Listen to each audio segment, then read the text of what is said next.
Hey, salut à toi et bienvenue dans les cours de la cuisine de Clément. Aujourd'hui on va parler d'un ingrédient qu'on connaît aussi sous le nom de fleurette. Je parle bien sûr de la crème.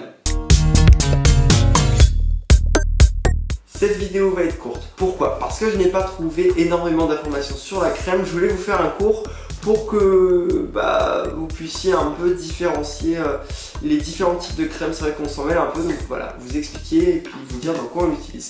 Déjà, pour la petite histoire, l'apparition de la crème vient avec la domestication des animaux. Donc au début au Proche-Orient, mais après ça se développe un peu partout. Au début on a commencé avec le lait de chèvre, de brebis, on est vite venu à la vache. Deuxième point, je sais que c'est un peu fouillis, pour moi aussi. Avant que je regarde vraiment les différents types de choses, j'avais un peu une idée directrice, mais on va faire la différence entre crème fleurette, la crème liquide, la crème également UHT, pasteurisée, la crème épaisse. Donc je vais essayer de démêler tout ça. Déjà, on va pouvoir séparer ça en deux choses. La méthode pour enlever les micro-organismes, donc ça concerne l'UHT, la pasteurisation et la stérilisation. Voilà les trois grandes choses.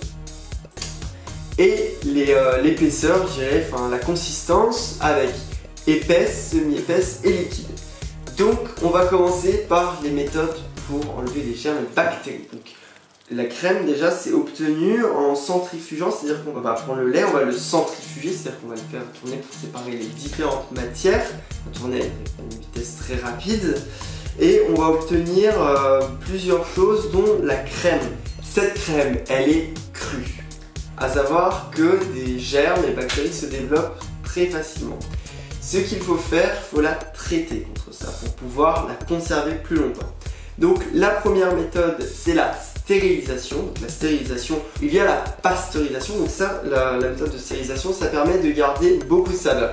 Il y a également la méthode de pasteurisation, qui a été inventée par Pasteur, qui a également inventé le vaccin contre la rage. Mais ça, c'est un autre truc qu'à mon avis, on n'abordera jamais sur ma chaîne.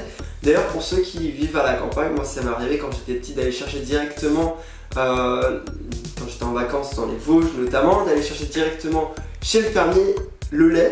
Et avec ce lait, c'était du lait entier et cru surtout, qui a un goût assez prononcé, rien à voir avec les autres, on le faisait tout simplement bouillir pendant un certain temps pour enlever les germes et les micro-organismes. J'ai jamais été malade depuis. Ça marche très bien. On a également la UHT, donc on va soumettre la crème à des très hautes températures très rapidement et c'est la seule crème qui se conserve justement hors du frigo. Bon, quand elle n'est pas ouverte. C'est quoi l'avantage, l'inconvénient? Plus on chauffe la crème ou même le lait, parce que ça tient aussi pour le lait, plus on perd de la saveur. Donc c'est important, l'UHT c'est important. Ça permet d'avoir une autre méthode de conservation, ça peut se conserver 4 mois hors du frigo, donc c'est énorme. Mais par contre, ça perd beaucoup plus en saveur qu'une crème qui est stérilisée. Deuxième chose, on va prendre la consistance. Donc, on a déjà la crème qu'on dit fleurette. Alors, je vais vous expliquer ce que c'est. En fait, c'est une crème crue, la crème qu'on récolte du lait, qu'on a juste stérilisée. C'est-à-dire ce que j'ai dit tout à l'heure. Et donc là on va obtenir une crème fleurette. Elle contient à peu près 30% de matière grasse. C'est ce qu'on utilise pour faire la crème chantilly, mais également plein de choses en fait. C'est une crème qui est beaucoup plus riche, pas light. On a la crème, donc cette crème liquide, si on abaisse son taux de matière grasse à moins de 15%, ce sera une crème légère. Et donc elle s'appellera crème liquide légère. La crème épaisse et semi-épaisse. Donc on va mettre des semences de la présure. Donc la présure c'est quoi? C'est ce qu'on retrouve dans l'estomac du veau. C'est des bactéries en fait qu'on répand notamment pour faire le fromage.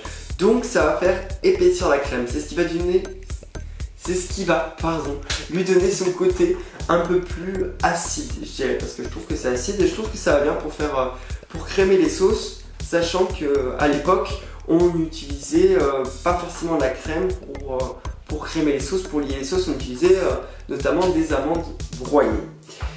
Et la semi-épaisse, on a attendu que la présure agisse moins longtemps.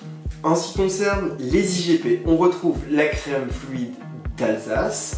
En ce qui concerne les AOC ou les AOP, on retrouve la crème fraîche de Bresse et la crème fraîche d'Isigny. Voilà, la vidéo est terminée, ce cours est court, c'est le cas de le dire. Tu peux t'abonner et mettre un gros pouce bleu si ça t'a plu. On se retrouve la semaine prochaine pour une vidéo à base de crème. Ça sera un peu l'emblème de ma région. Pour ceux qui ont trouvé, vous pouvez le mettre en commentaire, mais je suis sûr que c'est pas dur à trouver. Je voulais aussi vous remercier parce que vous êtes de plus en plus à me suivre sur ma chaîne et ça me fait toujours plaisir quand vous commentez. Et bonne semaine et bonne journée. Et on se retrouve la semaine prochaine. À bientôt.